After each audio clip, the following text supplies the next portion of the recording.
Hello and welcome to Nice and Blunt. It's time for another live stream. Today's Friday, July 19th, 4 p.m. Pacific Standard Time, and it's time to begin.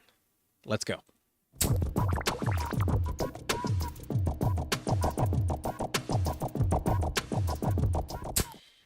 All right, so I think it's been a week, maybe 2 weeks, since I brought this up on the live stream in regards to tournaments on Underdog. I think the marathon is the current best return on investment that you can make because odds are always slim that you advance. Like you got to finish top 2 out of 12. It's not impossible. It's good to be confident that you can do that, but it's also kind of wise to make the best bet and odds that you actually win. So here on the marathon, you automatically enter the playoff picture. Everyone is alive as soon as week 1 starts, and there's 150,000 spots in this tournament. Meanwhile, there's only 21,000 that's been taken, and you have to finish top. I want to be accurate. I believe it's 23,000. Top 23,000 out of 150K is what they were expecting when they launched this tournament. But I feel like it's been well over a month since it's been live, and it's only 14.1% full. We only have 5 more weeks, like 6 weeks until the season. If this jumps up to like even 60,000 before the tournament starts, you have almost a 1 in 2 chance of doubling your money. Like that's a really good odd to buy into. And I mean, you're never going to get those type of odds at like a casino or something. So let's fucking do it. That's what we're going to head into. Happy to see you, Jonathan. I think you live in a state that doesn't have it. I don't think Underdog is available in Washington. But if you're watching, it looks like we got 5 viewers at the moment. I hope my location services are live. That was the issue. I'm hopping in right now. Yeah, we have 8 spots. I hope this can fill. If you just want to sit around and wait for it to fill, no problem. I won't give it more than 4 or 5 minutes, but that was the issue that happened last time I tried to join this tournament. It just didn't fill fast enough for the sake of live stream. We were unable to do it. It's a different strategy overall. You're just trying to get the highest cumulative score over the entire year. But I mean, the fact that this lobby is having a hard time filling is exactly to my point. Like, if you are an Underdog, I think this is the way to make the best return on your investment, almost guaranteed. Like, at this moment, if from today until the start of the season, nobody else joined this tournament, as long as you get in, you double your money. So that's just something I want to pass along to you guys. An easy way to make money. I mean, maybe it fills, but there's only a few more weeks left, and there's a bunch of other tournaments. I don't feel like it will. At the very least, I think this is going to max out at like 50%. The entire prize pool is guaranteed. So I doubt it's going to fill by the time the video should be rolling. I'm not going to wait more than like 2 more minutes because y'all are in the lobby with me. At least you're in the chat with me. And yeah, it's not a fun video to watch me wait for 8 people to join. But that's just another reminder I want to bring up here on the live stream. If you do play Underdog, where Jonathan sadly can't, bummer, I think this is the way to go, at least at the moment. But let's stop wasting anyone's time. Let's leave. I don't think it'll fill in the next 10 minutes. So let's get out of here. Let's do a different one.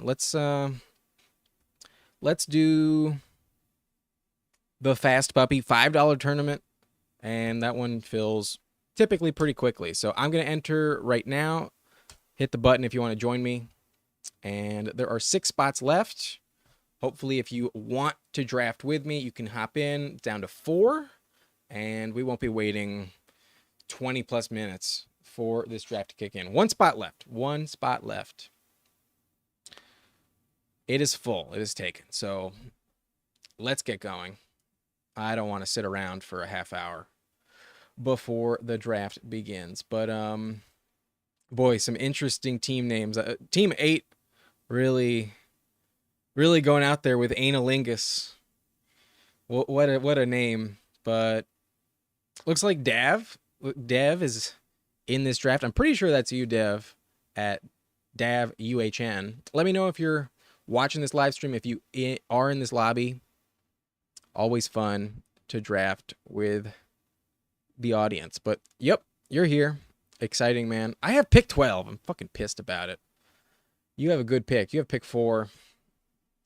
My favorite picks this season are pick 2 and 4, 5, and 6. I mean, 3 is fine, but I feel like you kind of get better values closer to the middle. I think my favorite is 4. Then my second favorite is 2 because I like to get CeeDee Lamb.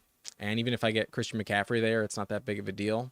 But as long as I'm top 6, I'm way happier than other picks. But Glenn Bacardi got in at 7. Exciting. I thought you were pick 8 for a second, Analingus. But no, FSG picks. Exciting, man. Happy to see you. Should be a fun draft. And obviously we can take whoever we want early on, but I'll try not to snipe anyone on their stack with the quarterback later on. But Dev says I convinced him to do the marathon for sure. I mean, yeah, it's the safest bet right now. It's definitely hard to get better odds. I mean, at least today you automatically double the buy-in. And it's way cheaper than the sprint. Like the sprint is $50 and you got to finish top 2 to make the playoffs, and then you only get your money back. Like the sprint, I feel like is a bigger risk by a land mile, like a fucking country mile, compared to like Best Ball Mania.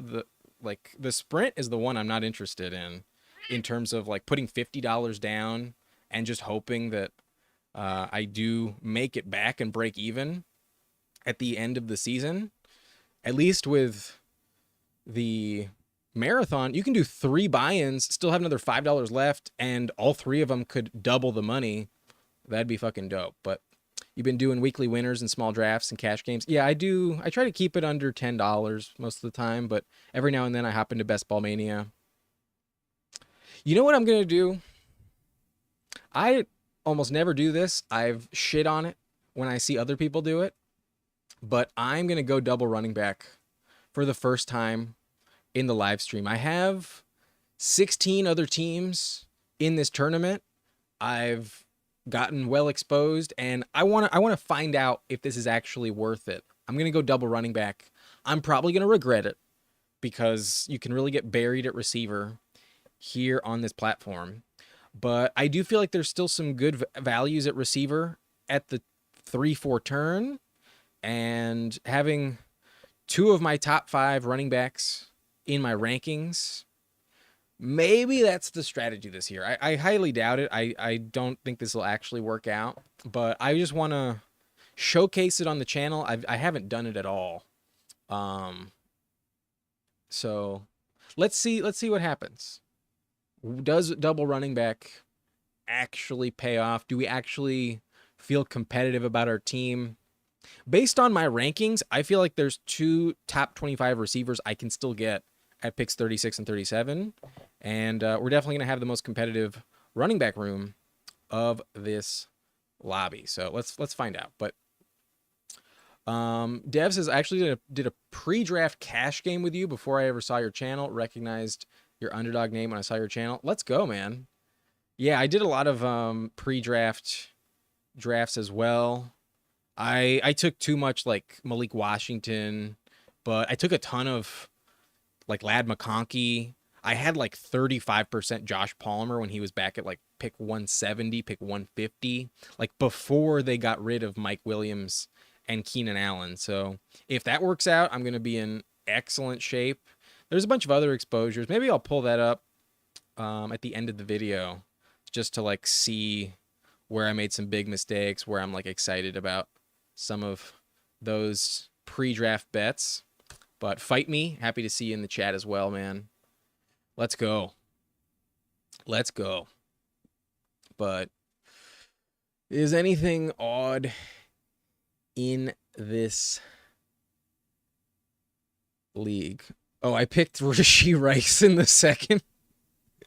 I know I didn't take like a ton of him, but I know I took a few of them. Yeah, those were different times back in March.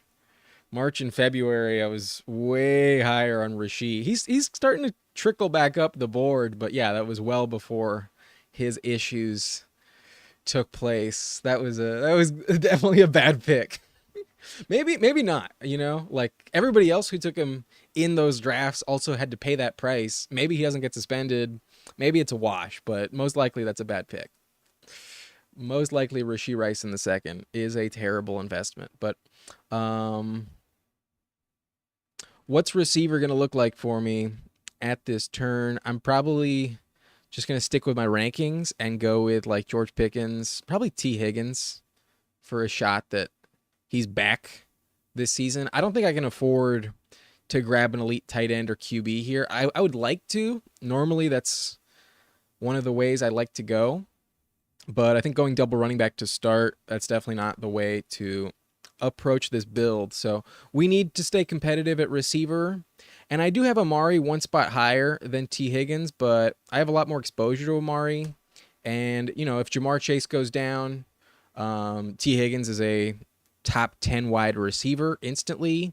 I don't think there's any scenario where Amari Cooper maintains that value. Like if he scores a touchdown and he goes for like 150 yards randomly, he'll definitely be a top 5 option that week. But normally we looked at his stats in our last rankings video at receiver. Amari Cooper does not score that many touchdowns with Deshaun Watson under center. He only scored 1 in 5 games last season. So if that rate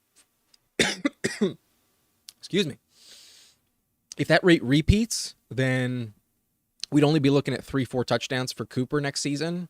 Whereas T. Higgins, even if Jamar Chase doesn't go down in a contract season, could outperform him. I think there's a higher floor with Cooper, but there's a higher variance with T. Higgins. He could absolutely boom. He could also bust, kind of like last season. So it's kind of just a preference for your build. I need someone that can finish as a top 15 receiver, and I think T. Higgins has a slightly higher. Wow, totally jumbled up that phrase.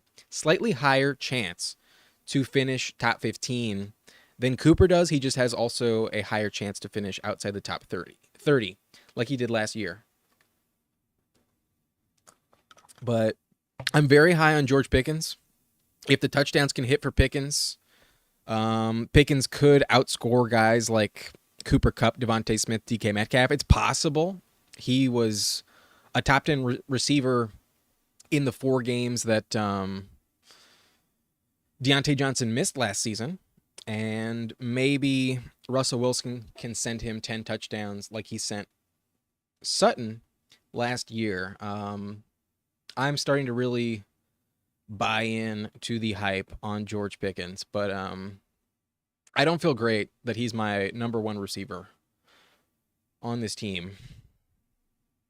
We'll see what happens, but team 7, that is Glenn in the chat, also has 2 high-end running backs with Bijan, James Cook. Interesting you go James Cook over Etienne Pacheco. I've seen Cook available many times at pick 55, if not round 6. A bit high of a price on Cook. I think Pacheco is locked in as a top 10 running back this year. I have Pacheco at number 8, so that's where I would have gone at running back, but if that's who you want, that's who you want. And then Dev, you went Jamar Chase, Brandon Ayuk, Cooper Kupp, Lamar, and Josh Jacobs. Interesting you continued to pass on elite tight end. I know you mentioned in a previous draft that's just not where you want to go, but when you have Lamar, I feel like the stack is very, very valuable, very enticing. Wow, Mahomes goes 57 to the team with Kelsey, and then Kincaid falls to 58 to the team with Josh Allen. I am behind the 8 ball in this league, but I'm going to go Chris Godwin. Some high upside if Mike Evans gets hurt. Hoping for the best there. But do I go...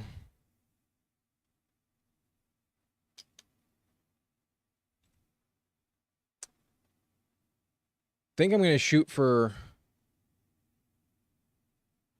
a bounce back year from Christian Watson. If Christian Watson stays healthy, he could finish as a top 20 receiver. Shooting for upside here. I need receiver. Going to go with Christian Watson.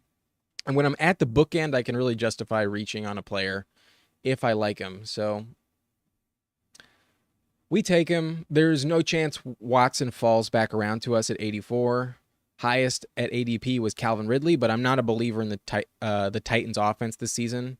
I don't like the price on Ridley at all. But Darkside Dev says, I like to stack with Likely and Walker. Perfectly fine. If that's what you want to do, go for it. But sometimes it's worth diversifying. Sometimes, it's worth hedging your bets a little bit.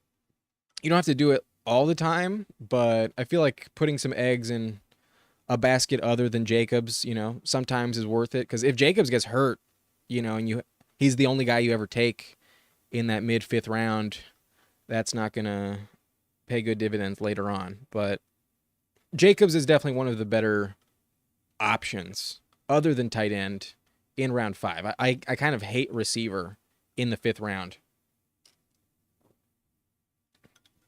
All the receivers going in round 5 I have in the same tier as guys going at the 6-7 turn. Like, I have like McConkey, Brian Thomas, Christian Watson above guys like Keenan Allen, Calvin Ridley. I'm not sold on like Terry McLaurin either. I think Hollywood is also a big risk. I would much rather go with running back like Etienne Pacheco, Josh Jacobs, even James Cook, or a tight end there compared to receivers like Christian Kirk, Terry McLaurin, Hollywood, and Keenan. Not my favorite picks at all.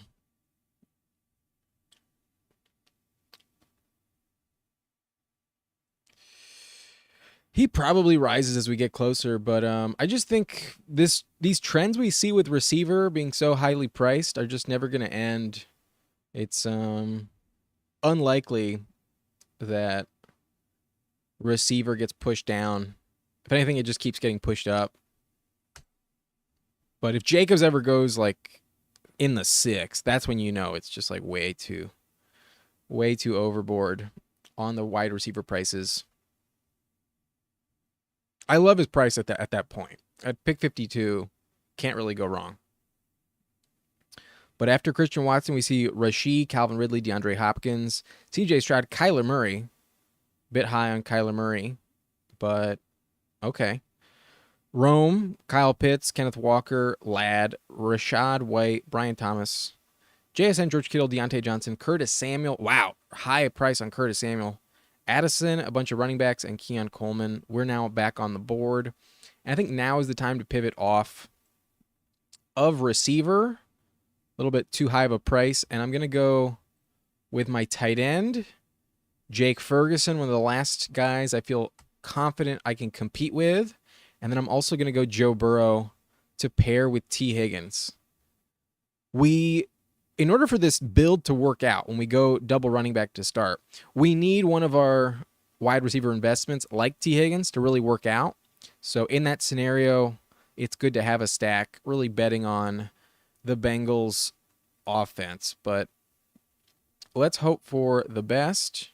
And then I think I might just further invest in Packers receivers with my next 2 picks. I think I'm going to get back to the receiver position in the next go around at the turn, but not doing too bad for a running back start. Yeah, it's not atrocious. I think when you are at the turn here, there are decent values at receiver still on the board in the next 4 rounds, but I think if you deviate from receiver in rounds 3, 4, 5, 6, that's where you're kind of fucked. Reflect the Sun, happy to see you once again, my friend. Always welcome. Thank God it's Friday. But big run on running back. This is the gold zone for running back. If you start with hero RB, like if you take Bijan, Breece Hall, or Christian McCaffrey, and you wait till round 8 to grab your second, I think you're in really, really good shape. The rest of your team is usually fucking stacked. across the board. But like Team 10 has Brees, Drake London, Zay Flowers, Josh Allen, Kincaid at such a value, Ridley, Keon Coleman, another stack. Um, that's a pretty solid team. I don't know if I would have made every pick there, but like it's built pretty well. But Jameson Williams, the only receiver going off the board in round 8. Receiver value really falls off a cliff after the top of the 7th round.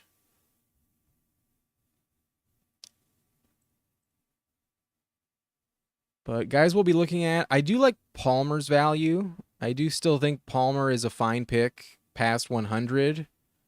In line for a lot of targets. Could be my Chargers bias talking, but I do like him. Definitely way more than guys like Shaheed and Dobbs. But Shaheed, I almost never draft. I'm just not a believer in the Saints this year. And even last year, like, he's such a boom bust option. He either gives you, like, a long touchdown or he barely gives you 5 points. He's usually going to be out of your lineup for the most part. Whereas a guy like Palmer, I think has like a really good floor on a weekly basis. And Palmer goes to Analingus. Analingus is an asshole. Or at least they kiss assholes. But wow, what a fucking username. Maybe it's Anna Lingus, and I just have a dirty mind, but I doubt it. Lockett goes. Okay, we're on the clock. I might go Trey Benson because Benson does have like league winning value potentially. If James Conner goes down, which you know he will. James Conner always gets hurt. Never played a full season in the NFL. If that happens early on, then Benson could be the guy there the majority of the season.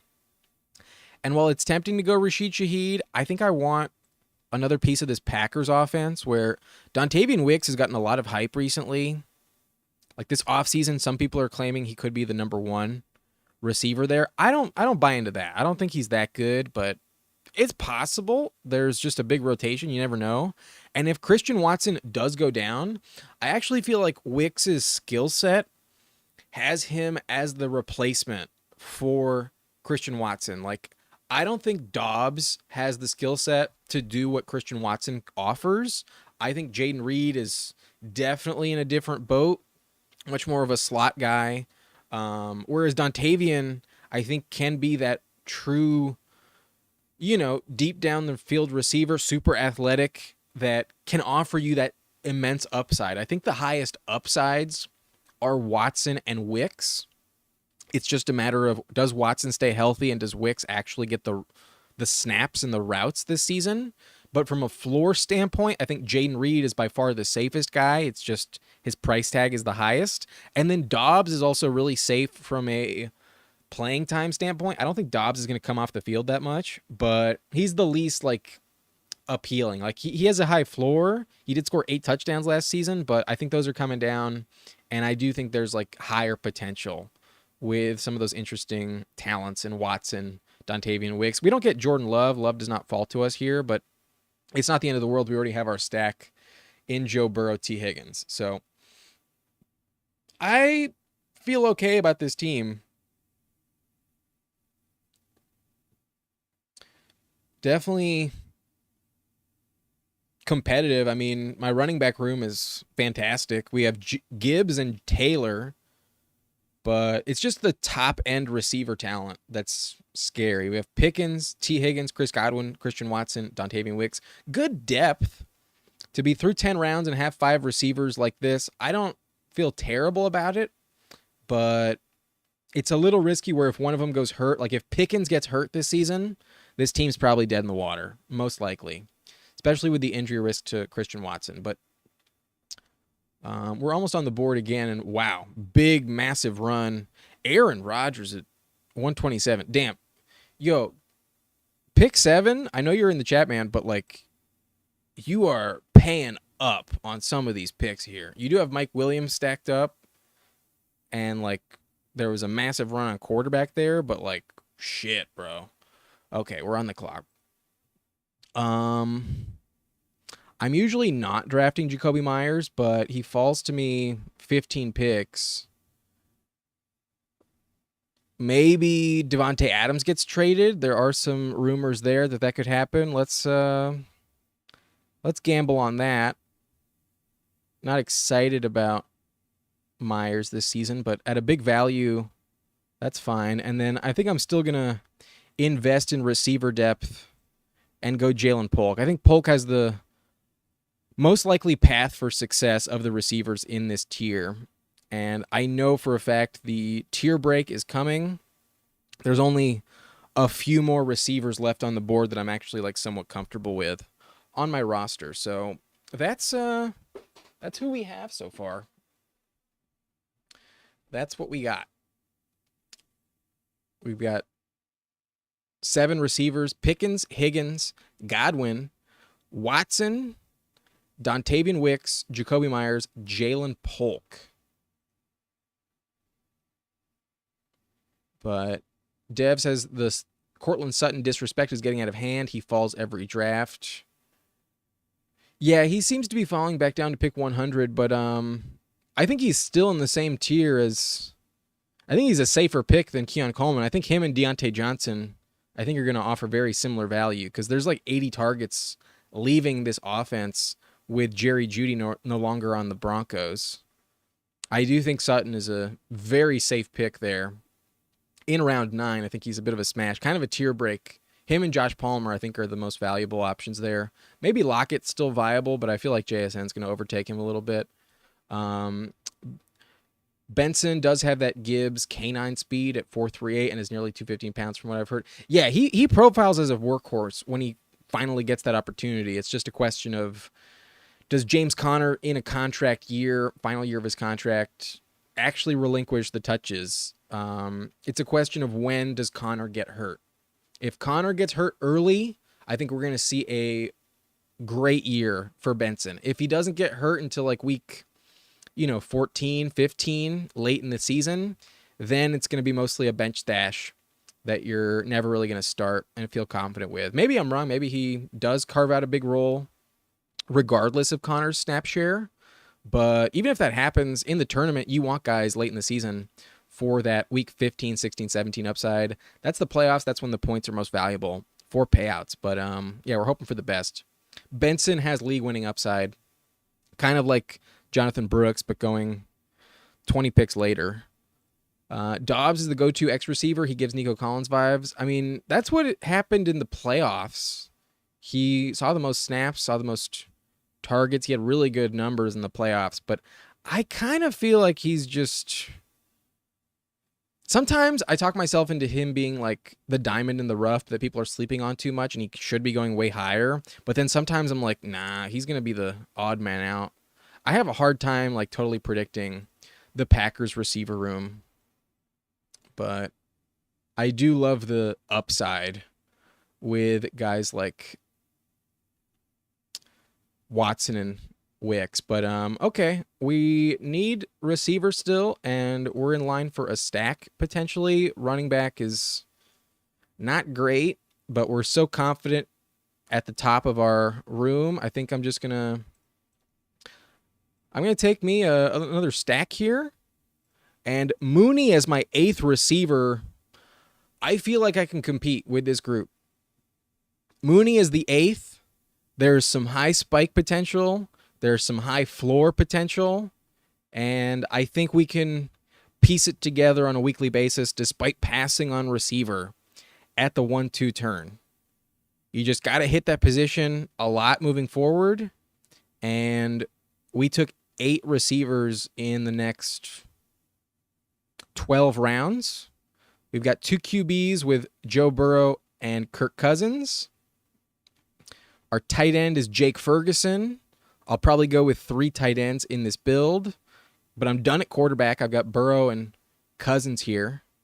And compared to some other QBs, I got a good value on Cousins. I think Cousins is way safer than Watson. I think he's also safer than Rodgers, in all honesty. He'll probably put up better numbers than Tua. even. I think Cousins could outperform Tua. He's going much later. Maybe the Achilles injury burns me on this pick, but at this late stage in the draft, there are very few quarterbacks better. And damn it, I have the same buy with both my quarterbacks. Shit. Not ideal. I don't want to draft a third, but I might have to. An oversight by me. Not the end of the world, but definitely not ideal. Not what I wanted. But okay, we see Gibson, Ray Davis, DeMario, Hunter Henry, Tyler Conklin. Conklin's slowly moving up the board. Conklin used to be going pick like 180. Now off the board today, 162. I think it's justified. I think Conklin is one of the better picks at tight end here. Stafford, Quentin Johnston, Demarcus Robinson, Wandale, Bucky Irving, Noah Fant, Geno Smith, Thielen, Michael Wilson, Isaiah Likely, J.K. Dobbins, Elijah Mitchell. Yeah, I think I'm done at receiver. I think the quality of receivers I can get moving forward are not worth it. We need 2 more running backs. We need at least 1 more tight end. I think we're strictly limited to running back, tight end, and maybe we'll grab a quarterback. Like you say, it's not a terrible miscue, but I don't really want a 0 at the end of the equation.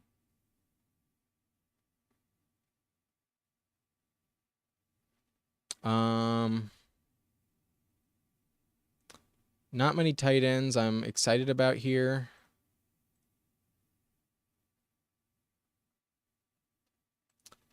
But I think Cade Otton is an interesting one. I'll go Cade Otton. Sanat could break out, but I just don't want to bet on it.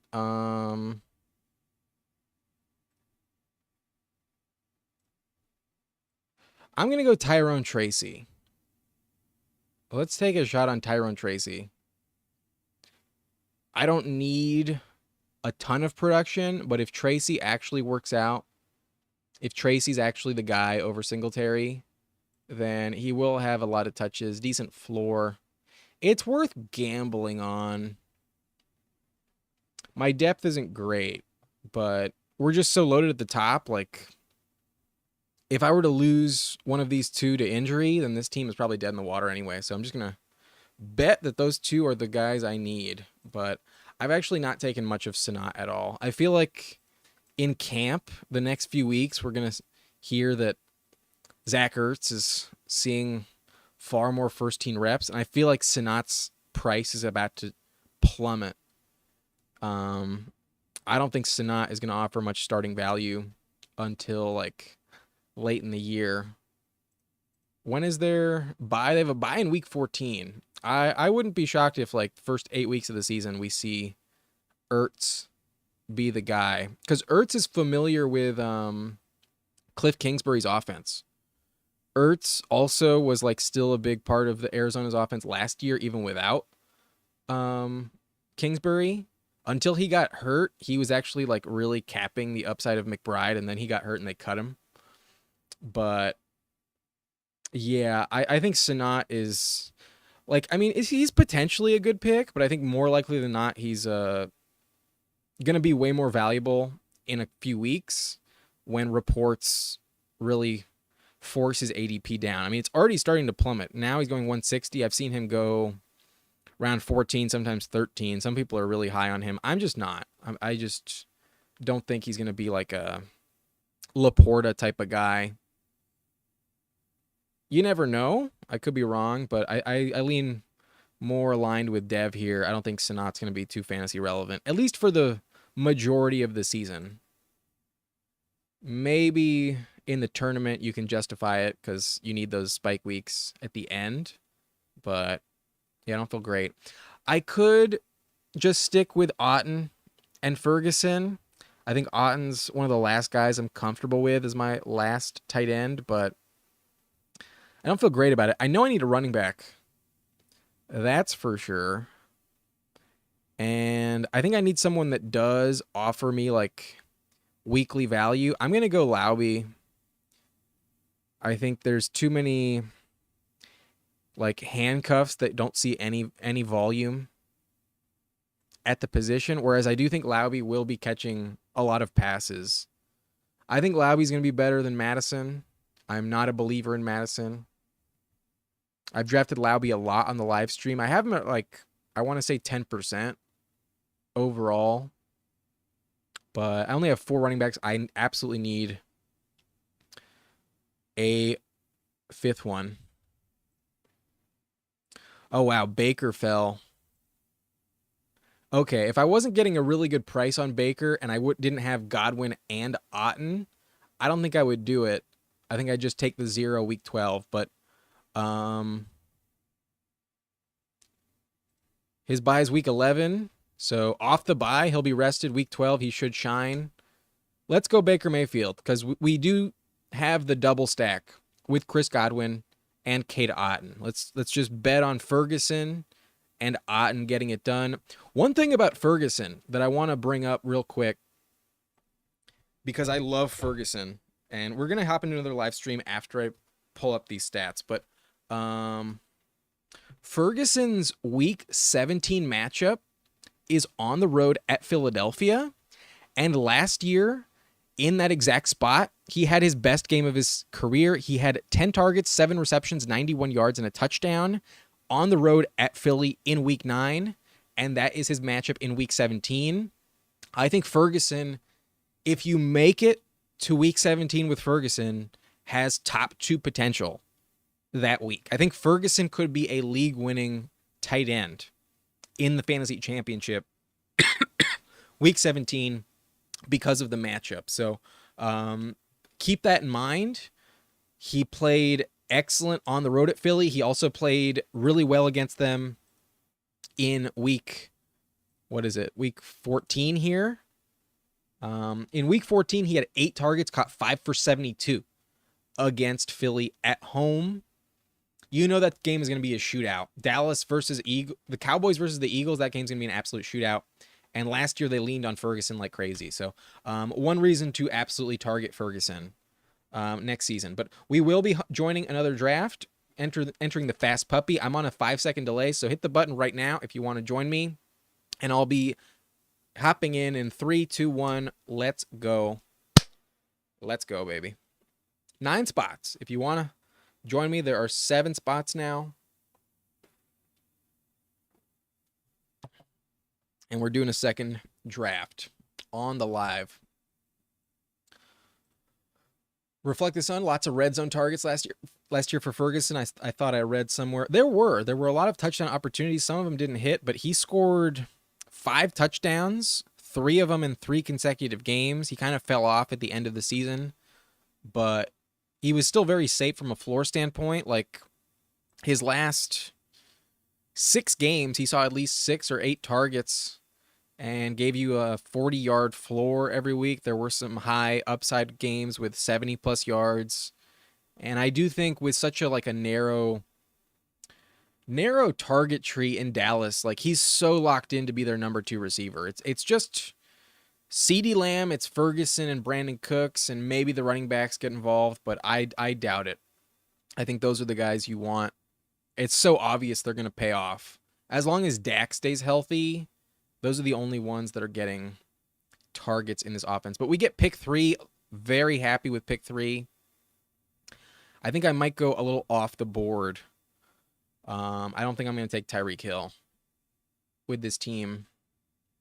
But pick 3, anything in the top 6, I'm very happy about.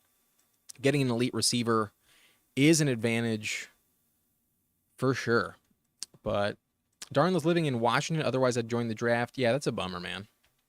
But maybe it's good. Maybe I've gambled away too much money. I've gambled over like $1,000 already on Underdog this offseason. But I'm going to go...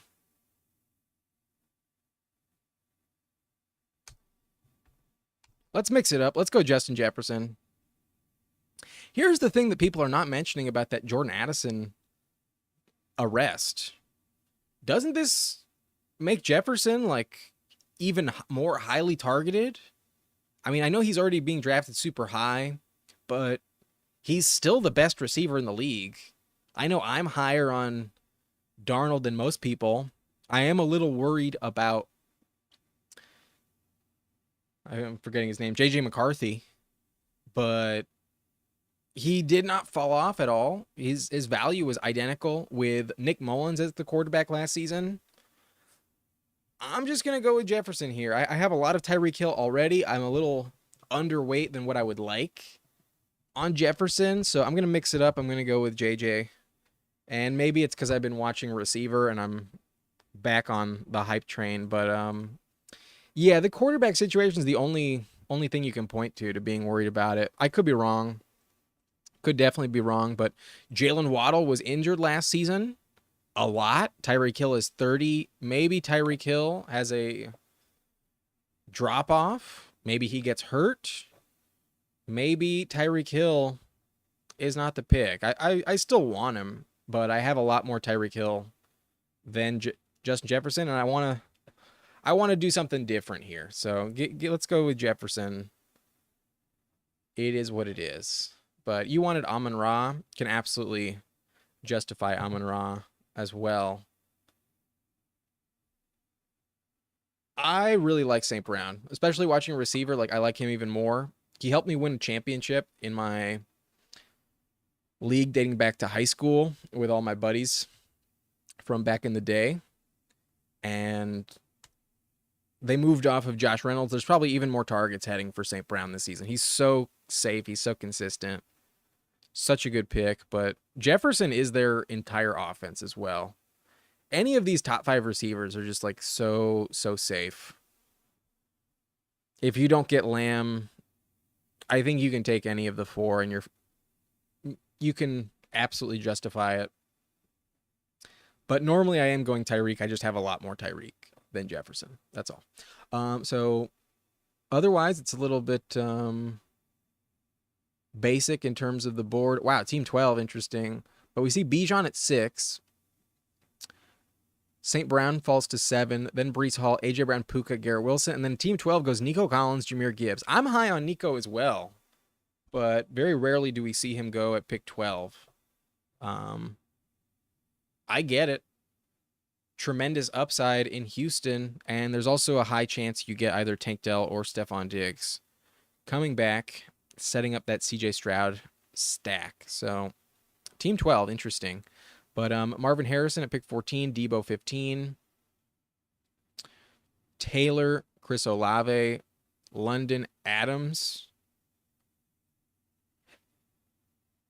Receiver has also made me a little more bullish on Adams since I posted my rankings. Do you guys think I'm too low on Adams at receiver 20 overall? That could be a mistake. That ranking could burn me.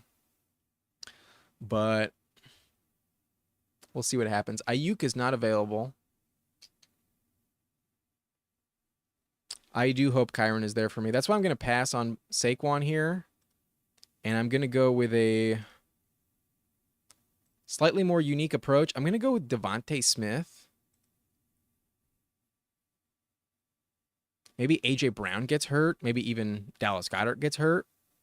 And I think because we took Jefferson a couple spots above ADP, I want to try and stick with like a more unique approach and get someone that's going around the turn, around pick 1 and 2, rather than someone who might be going off the board at pick 5. So just trying to not negate my unique approach, but Kyron goes. That's a bit of a bummer. A-Chain goes, so we're definitely not going with receiver, but now Mike Evans is available, and I do have Evans at my wide receiver 15, 1 spot above DK. I'm going to go with Mike Evans. We took Godwin the last draft. Let's go Mike Evans. Here in the 3rd, I feel pretty safe with Evans. And last year, he was wide receiver 8 on a per-game basis. If he scores another double-digit touchdowns, Evans is super safe. But Adams is a target hog. Him and Bowers is a stack I need to make happen more. I don't know, man. I really worry about this quarterback situation. Like, yeah, Minshew should be better, but Minshew is only really good with Shane Steichen as his play caller. It's not the same in Vegas. It's just not. Um, we took Jacoby last draft at a value, but I definitely worry about Jacoby a lot this season. I do think the two that you want, obviously, it's Adams, and I do think Bowers is definitely more of a target than Myers. But the quarterback situation just scares me, man. That's all. Adams could get traded though. If they lose as many games as I predicted for them, I have them going 6-11. Can't imagine Adams wants to stay there. He could force his way out. I'd be shocked if he goes to the Jets. That would be remarkable if that actually happened. That'd be so interesting, so fun to see a reunion between him and Rodgers, but I just don't think the Jets are going to do it. But if AOC is decent, the Raiders will be really good. They're stacked on defense and offense. That's the thing. I don't think he will be decent. I think he was kind of brutal last year. Wow, Team 12 going Laporta, Kelsey. Whoa, don't think I would do that. But yeah, the quarterback situation is just so scary to me. And it's also like I don't think you can draft either of them here on Underdog because like you really don't know who's going to be the starter. It's like truly a camp competition. And then even then, I think it'll be a competition mid-season. I think they could flip between the two at any point in the year. If Adams is not happy with one, I think he'll probably call for the benching. That's what happened last year with Jimmy G.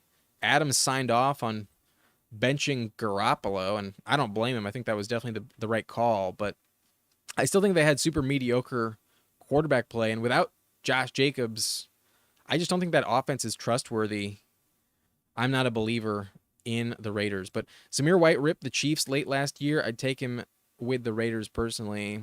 I just don't think he catches passes. I think he's a good player, but I just don't think he's going to see that 3-down workload like we saw him get last season when Jacobs was down. I just don't think he's going to catch passes. I think Laube is who they drafted to do that. And Laube's a true specialist. Laube caught over 100 receptions. I want to say like 113 in the last 2 seasons. Laube is really impressive in that regard. But, oh, please let me get Cooper. I would be ecstatic if Cooper fell to me here. I doubt it. Yeah, he goes one spot above. But I think I'm going to set up the Lamar Andrews stack here. Give me Lamar. These two teams don't have quarterback. I think they're definitely would have taken him in these 4 picks if I did not pass on him. And I don't like Christian Kirk's value here. With 3 receivers already, there's no way I'm trying to get Christian Kirk. I would have considered Jacobs for sure, but Jacobs goes at pick 48.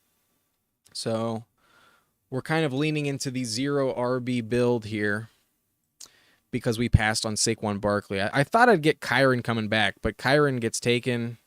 Oh, wow. Team 1 with 3 running backs in the first 4 rounds. That's really interesting. Andrews goes. Not my favorite thing to see, but definitely hate receiver here. Like I mentioned to you earlier in the video, I think they're way overvalued. So I'm going to go with Kincaid. I think Kincaid can absolutely outscore the receivers in this range. I prefer Kincaid by a mile over Terry, over Hollywood, over Keenan.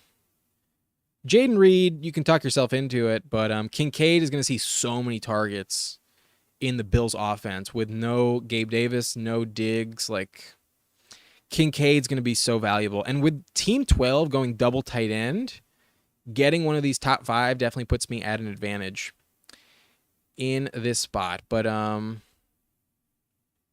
think AOC did decent considering the circumstances. He was fine, I guess. But, I mean, in the second half when they beat the Chiefs, he didn't throw a single pass. They don't need him to do anything. He actually had a decent run. They fired the head coach and the environment changed completely. But, yeah, he wasn't the difference maker. It was the defense. Their defense is the reason they started playing so well and winning. That's what I think is their best asset. On the back of Max Crosby, the defense in Vegas is their biggest asset. But the kid's got a lot of weapons. He really doesn't have to be elite just for them to be good. Just like Caleb, he's stacked. He doesn't need to be elite. But if he is, to the moon. I just don't think he's that good. That's my 2 cents about it. Maybe I'm wrong. I can always be wrong. Not going to pretend like I have all the answers, but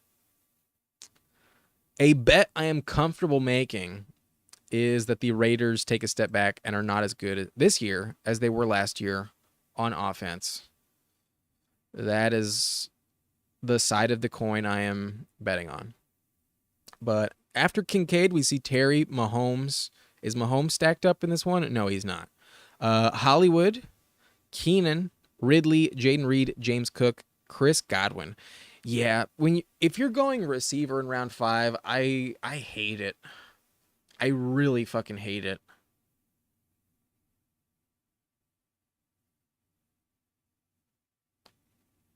I think running back and tight end or a quarterback you can get, whether it's Mahomes, Anthony Richardson, who goes around 4 here, but normally goes around 5 or 6, or tight end, you're in such a better spot, I think, than receiver. Because I don't see much of a difference between Terry McLaurin this season and Brian Thomas Jr. I think Hopkins, Terry McLaurin, also similar. I think Ladd McConkey, Deontay Johnson, just as valuable. So to grab Christian Kirk at pick 47 and get equal value at pick 70, 75, I think Christian Kirk is a terrible pick. But some tight ends go off the board, and Pitts and Kittle. We see, wow, team 1 is just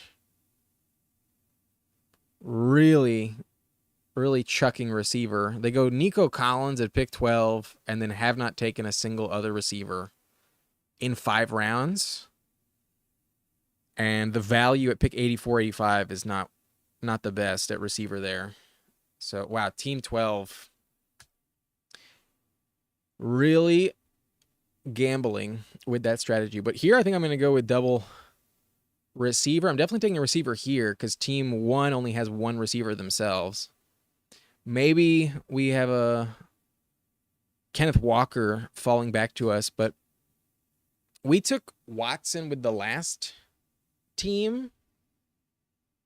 And on this side of the board, we're probably more likely to set ourselves up for a Jordan Love stack. So I'm going to go with Watson again. I definitely think Watson is worth a 6th round pick here, whether it's at the top or at the end. I think Watson is one of the higher upside guys. And reports say that he did some rehab to address his hamstring. There was a gap in overall volume to one of his hamstrings compared to the other one. There was like a 20, 30, almost like maybe even like 35% gap between the two in terms of like overall strength. And he's trying to whittle that down to like a 6% difference. I think I heard a month ago it's like down to like 10, 12%. So he's not bad. I could go receiver here. I could go Addison because I have Jefferson and it's a double stack, but we get really good value on Kenneth Walker here and I don't have a running back. So that's what I'm going to do. I don't see anybody else in the same tier as Walker, even Kamara's off the board. So give me Kenneth Walker. And in the world where Zach Charbonnet gets hurt, Walker is an immediate top 10 running back. He put up 16 points per game in that scenario as a rookie. So Walker here as our RB1, one of the last guys I'm like comfortable with in that spot. I could definitely talk myself into Addison with Jefferson, but Addison probably gets suspended given he's a double offender with driving issues. And I think I feel really good about my receiver room. I don't think I need to force it. So grabbing our RB1, I think, is the better approach. But good value on Walker. If he wasn't there, I would have gone Addison. Dawson Knox scares me off Kincaid. Kincaid plays in the slot, and now they have Coleman, Shakir, and Samuel play in the slot mostly. I think Knox is a... Wait. Knox? Oh, I was thinking McBride for some reason. Knox was fine, but he was definitely overtaken by Kincaid last season. I mean, they invested a first-round pick in Kincaid. I think Kincaid is their go-to guy. And the reason I'm like so confident to say that is because of his catch percentage. Like he's such a safe receiver. His catch percentage last year was 80%. And when he really got going, take a look at his game log. In games where Knox was out, like Knox missed time in like, I want to say from week 7 to 12. I think there was this 6-game sample size where Knox was out with that broken hand, like you're mentioning. But 87% catch percentage for Kincaid when called upon to be the guy. He saw at least 6 targets in each of these games. In one of the games, he saw 11 targets. And with no Diggs, no Gabe Davis, like I think 8 targets per game is like a lock for Kincaid, man. I really like Kincaid. So much upside if he's actually the number 1 receiver there. Because he's such a safe bet to catch the ball. Like, even if it's back to just 80% like it was all last season, that's money. That is such a safe player to throw the ball to. Like, 80% catch percentage is like running back numbers. But I feel like that'll lead to Knox getting a lot of snaps, and he's not bad either. I think there's an argument that Knox is a good value in round 18. Maybe he should be going higher, but I just can't talk myself out of Kincaid as their number 1 guy. I trust Kincaid so much. High draft capital, really talented in college as well. Like, Kincaid has the athleticism to be a true difference maker. I remember watching his tape against SC. I mean, USC had a terrible defense, but against Southern California, against USC, he had 16 catches for 234 yards and a touchdown. Holy shit, man. Kincaid is a beast.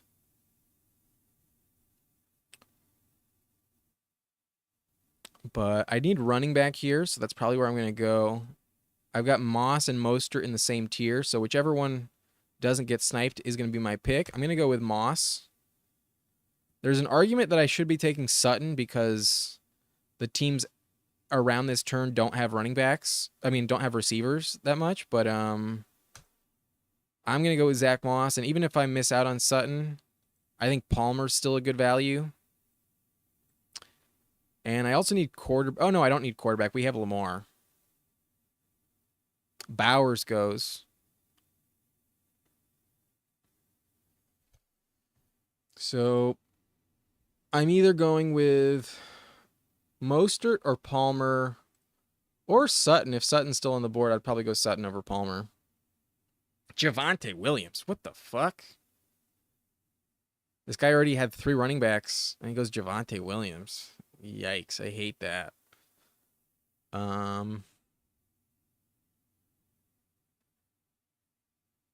Tubins, 21-21. Isn't Tubin that guy that got caught masturbating on CNN back in COVID when he was on Zoom?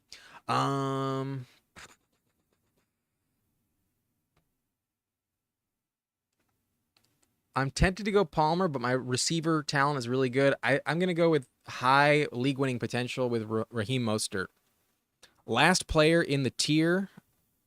Hard to replicate his upside. He scored 21 touchdowns last season. I don't think I'm going to regret this pick. I think I can still get a decent receiver in the next round. And we waited on running back so long. I feel good about our room for a while now with Walker, Zach Moss, Mostert. I think I can go double receiver in the next turn and then get my 4th at a good value. Probably pick 147 or 142. With Mostert, I don't feel like I'm going to be desperate at running back anymore. So I feel good about my running back room despite waiting a long time. There's always good values at running back on Underdog. So this is our build. We have Lamar Jackson at QB. He is not stacked up. Wanted Andrews, didn't get him. Running back, we have Kenneth Walker, Zach Moss, Raheem Mostert. Receiver, I have Justin Jefferson, Devontae Smith, Mike Evans, Christian Watson. Pretty good for the 4 that we have, but I need to get back on that position soon before I get buried. But Kincaid is a baller for sure. Yeah, I don't think anyone can argue that Kincaid is not. There's a lot of reasons to draft Kincaid this season. So many targets available, 20 plus touchdowns available.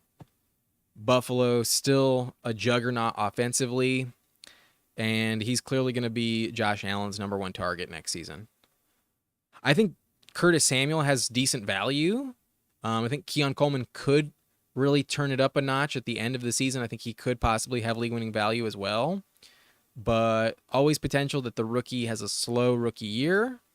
Samuel has never been like the most elite player, and Kincaid is for sure their guy. But give a shout out to Bobby Digital.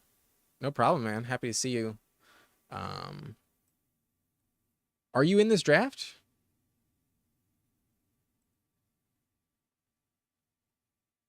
Let me know if you're in this draft lobby with me. But happy to see you in the chat, man. Always excited for new faces. Maybe you've asked questions. I'm not sure if I remember your username or if that was somebody else, but I am not, but I was in one earlier. I did a BBM. Cool. No worries, man. Is it me or is drafting on Underdog addicting? I mean, yeah, I mean, it's gambling. You can definitely get addicted to it. It's hard not to. It's very fun. It's very engaging. And if you know what you're doing, you can really convince yourself that you're like locked in to make money. But it's always risky. You got to make sure you're not putting in more money than you're willing to lose. Like that's the key, man. As long as you're not gambling your life away.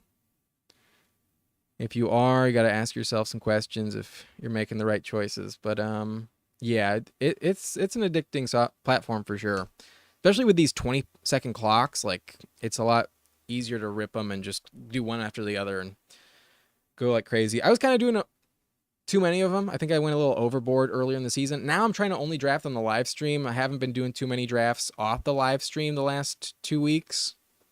But I think in mid-August, when like camp reports are really like hammering down a lot of these like depth charts, and we know for sure like who are the guys we want, who are the guys that we don't want, I'll probably hop back in and do a lot of BBMs. But wow, we get Trey Benson at a massive value here. Maybe I go Benson because I don't love Jacoby for the second draft in a row. Not great value at receiver. Benson falls 11 picks. I'm going to go Benson for the second time in a row. League winning value if he works out. If James Conner goes hurt, Benson is truly a league winner for sure. And now I'll probably draft a fifth one and be done to position. We waited a long time to draft our first running back, but now I feel pretty good about our platoon. We got Kenneth Walker, Zach Moss, Raheem Mostert, Trey Benson. High upside with these guys. And a pretty high floor as well. Last thing, I'll continue to listen. Imagine winning like 200K from fantasy football. Yeah, that's where it's so easy to talk yourself into like, okay, just one more. I'll add another $20 into the funds. But yeah, if you can win Best Ball Mania or any other tournament, man, like that's some life-changing money. Like that's a really good salary that year. But you can also hypothetically lose, that much over the course of several seasons as well. Don't want to be that guy. Don't want to lose 200K. Yeah, that's the flip side. Imagine winning it. Imagine losing it. That's not worth it. But last year, I did a little better than break even. 2 years ago, I was terrible. 2 years ago, I was still getting used to it. I drafted a shit ton of Javonte Williams in the third round that year. Oh my God, that was disgusting. I took home like, I was still kind of new. I think I bet like $150 that year on Underdog, and I literally only won $12. I only made $12 off 150 buying because I was at like 40% Javonte Williams, and that was the year he tore his ACL. So like all of those teams lost. I didn't do shit. And then with that $12, I made a 5-pick parlay on the Super Bowl, and it hit, and I turned that $12 into $210. So I broke even in the end, but if it wasn't for that bet on the Super Bowl, I would have lost like 90+% of my buy-in that year. I was terrible 2 years ago. First year I did it, 2021, I think I broke even as well. I had like $100 or so, I bet. I was still getting into it. I maybe like it was only like $80. I think I made that money back, like 75, $80 back. Year two, I was atrocious. All of those Javonte shares killed me. And then last year, I invested about like $700, and that's exactly what I took back. Like I literally like broke even last year. So I'm hoping to make more this season. I'm doing a lot more tournaments. Last year I did a lot more of those 12-team leagues, and the return is definitely safer in those. But max you're going to get on a $3 buy-in is $20. In the tournaments, you can turn $3 into $10K. So I feel more confident in terms of like what I'm doing now, and I'm hoping for the best. But yeah, again, never gamble money you cannot afford to lose. Please do not do that. Do we handcuff Charbonnet with Walker? I don't think so. I think I need receiver really badly. And because of the trade rumors with Ayuk, I'm going to go Leggett over Dotson. Going to go with Leggett. If Ayuk gets traded and goes to the Commanders, then Dotson is not worth anything. Dotson will be a terrible pick, just like last year, an atrocious pick. But if that doesn't happen, which it probably won't, even if Ayuk does get traded, it probably won't be to that team. Damn, receiver got dry fast, bro. Receiver dried the fuck up quickly.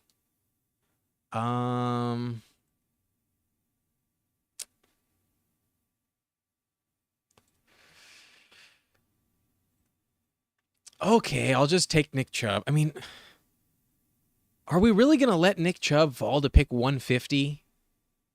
I know he probably misses half the season. I'm the first guy to tell you Jerome Ford is a great pick. But at this stage in the tournament, like, are you really going to get more production from Marshawn Lloyd next season? Ty Chandler? Like, you're really hoping for the best. I feel good about my running backs as well. In round 13, I don't think Nick Chubb is a bad pick anymore. I was taking him a lot when I was super optimistic in like March at like pick 100. And then I came to my senses and I was like, okay, I need to fucking stop it. And then I got on the Jerome Ford train. And now I'm at like 22% Jerome Ford. I've drafted a shit ton of Jerome Ford. But now at pick 147... I can talk myself into Nick Chubb because especially in the tournament, you need those points at the end of the season. Points in weeks 15, 16, 17 are way more valuable than points in the first 5 weeks.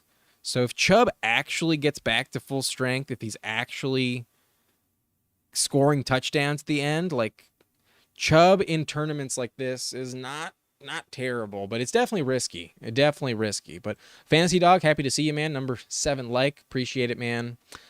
I mean, thank you. I'm glad that people think I'm good at this, but until the season happens, we're just not going to know. I've learned my lesson, though. I try not to go over 20% on any players. If I do, I want them to be later in the draft. Like, I'm never going to invest in a 30% player that's going in round 3 again. That's just not worth it. When Javonte got injured and burned me 2 years ago, that was a hard lesson to deal with. So if I'm going to invest a lot more money, definitely not going to risk it. But, anyone can get hurt. Anyone can go down. Even if you have the right logic, you can get unlucky. Sometimes you can get super lucky, fall back at fall ass backwards. Jesus. Fall ass backwards into a good pick just because, you know, all of a sudden Breece Hall goes down and now Braylon Allen reaching on him at pick 161 is all of a sudden a good pick. I think if anyone's not likely to go down with injury, it's probably Breece Hall. But that might be the guy you need. That Braylon Allen might be this year's Kyren Williams. We don't know. I doubt it. Breece Hall compared to Cam Akers is not similar at all. But I need receivers like crazy. We've got 5 running backs, so I'm done at the position. We've got Lamar, so we're not in bad shape at QB. I'm not going to panic QB here. And Demarcus Robinson, I think, is the last guy I think is in a tier different to the rest of these guys. So this is our receiver core. We have Justin Jefferson, Devontae Smith, Mike Evans, Christian Watson, Dontavian Wicks, Xavier Legette, Demarcus Robinson. Top heavy enough to where I'm not feeling bad about it, but definitely some good options with upside later on. This Watson-Wicks combo I feel really good about. I actually really love pairing them up. This is the second draft in a row that we've paired Christian Watson with Dontavian Wicks. And Legette has potential. The coaching staff really loves him. They drafted him first round for a reason. And he was actually really good at South Carolina last year. It just took him a long time to break out in college. He didn't really do much his first 4 years in college football. But we're at pick 171. And last draft, we saw Baker fall to like pick 200. So I'm not going to take Baker. I'm going to go with Wan'Dale Robinson. There's going to be a lot of attention on Malik Nabers. And Wan'Dale's a second-round pick. I'm going to go Wan'Dale Robinson. He was injured last season, but he did see a decent target share at the end of the year. These numbers aren't like amazing, but if the touchdowns all of a sudden hit, he didn't score like any touchdowns, but he was seeing decent targets like these last 6 games here. What was his average? 6.3 targets per game, 4.7 receptions per game, 48 yards per game, no touchdowns, but also 10 rushing yards per game. That's 5.8 just on yardage, another 2.4 on catches. That's almost 9 points per game in the last 6 weeks of the season from Wan'Dale when he was healthy. So they don't have Darren Waller. There's a lot of touches up for grabs with no Saquon either. I think 150 targets are definitely going to Nabers, but nobody else other than Singletary is being drafted in the Giants offense. And at this point in the draft, with the receiver being so dry, I think from a floor standpoint, Robinson is fine. It's just a question of does he actually ever find the end zone, and does he ever go over 10 points? Because without the touchdown, that's never going to happen. You're really just banking on like a 7-point floor from Wan'Dale every week. So I don't love him, but at this stage in the draft, I hate some of these other picks. Like I think Roman Wilson should fall dramatically with recent Steelers camp reports. Like Steelers beat reporters say Roman Wilson is not in line for that number 2 role at all. If anything, it's Van Jefferson right now, and I have a feeling Cordero Patterson might actually be their next best weapon after Pickens, Freiermuth, Jalen Warren, Najee Harris. I think Cordero Patterson might be the 5th guy in that offense. Knowing how much of a headache, how crazy Arthur Smith is with play calling. They gave him a 2-year deal.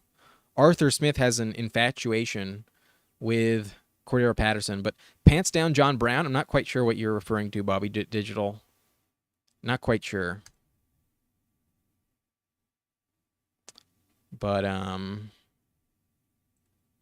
think Slayton is a interesting option as well, some spike week potential. But Wan'Dale will probably see more volume than Slayton. But how many rounds do we have left? We're in round 16 here, so 16, 17, 18. We have 3 more picks. We need a quarterback. We need a tight end. And if Isaiah Likely is there, I will be drafting Isaiah Likely to stack up with Lamar Jackson. So that's who I have queued up. We have 3 picks before ours. This team does not have a tight end, and Likely's the top guy on the board, so I expect him to get sniped. That'll probably happen. If it does, I might just wait till round 18 to grab one. Yeah, Likely goes. I don't want Sanat. I don't want Jonnu. You know, Juwan Johnson's actually kind of interesting. I was really high on Juwan before the foot surgery, and while he is on the PUP list today, he could come off the PUP list before camp is over. He could start week 1, and even if he starts like week 4, week 5, there's not a lot of weapons in that offense. But I think at quarterback we have... Actually, no.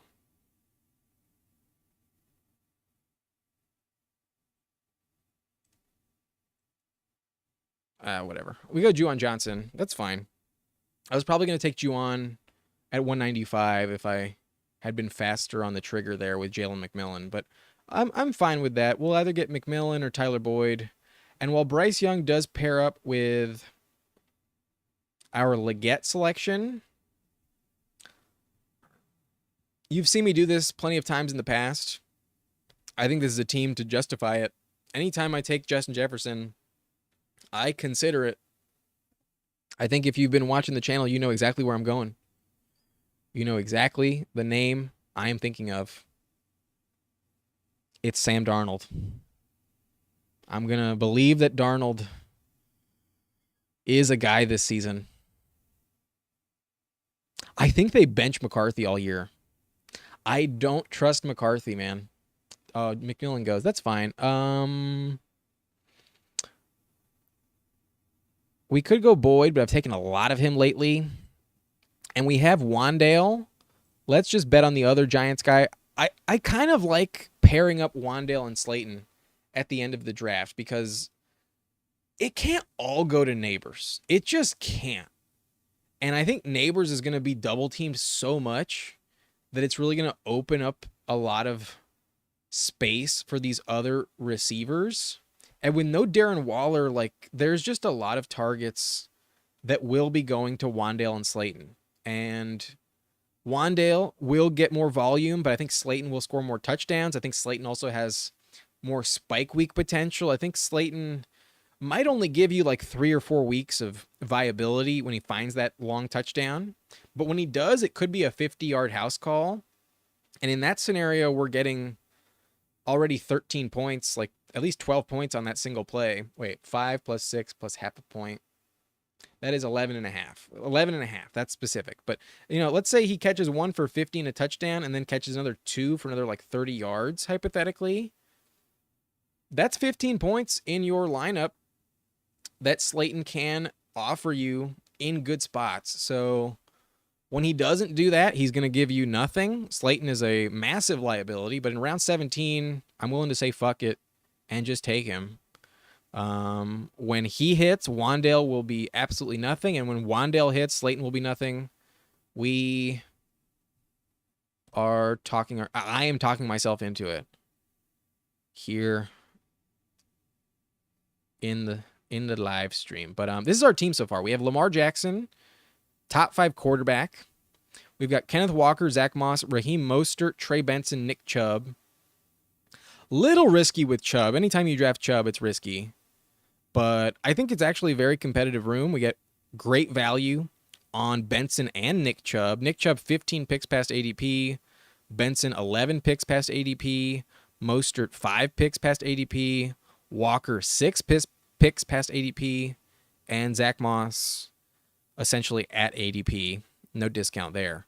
But our receiver room is really competitive. We have 9 of them, and it's really talented at the top. We have Jefferson, Devontae Smith, Mike Evans, Christian Watson, Dontavian Wicks, Leggett, Demarcus Robinson, Wandale Robinson, and Darius Slayton. And then at tight end, I have Dalton Kincaid, Juwan Johnson. Damn it, they have the same bye week. Of course they do.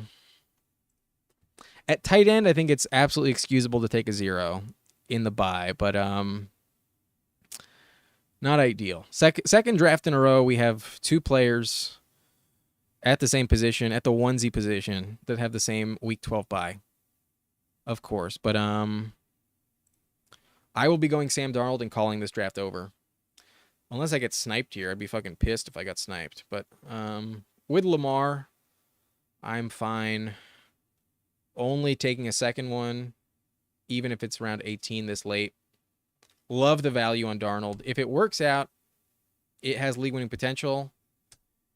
And even if it doesn't, there's no risk involved at this price. So that's our team. That's it for the live stream. Second draft is over. And if you're new to the channel, if you've enjoyed this video and you haven't done so already, please like and subscribe. And I think I'm going to go live this weekend because I'm expecting to be on jury duty next week. I have to call later tonight and find out. But I'm expecting jury duty, and that's going to kind of derail my editing schedule. So I probably won't be posting any videos next week. I'm going to try to go live still 3 times next week, but just to give you an update on that situation and just to guarantee I do another draft to compensate for a lack of rankings videos, I will be going live probably tomorrow. I think I'm going to do it tomorrow morning around like 10 a.m. Pacific time. If you're on the East Coast, that's 1 p.m. Eastern time. But expect me to be live 10 a.m. Pacific time tomorrow. But until then, I'll see you next time. Thank you so much for watching and sticking around with me. It's been a lot of fun. Appreciate y'all. And have a good weekend. Later.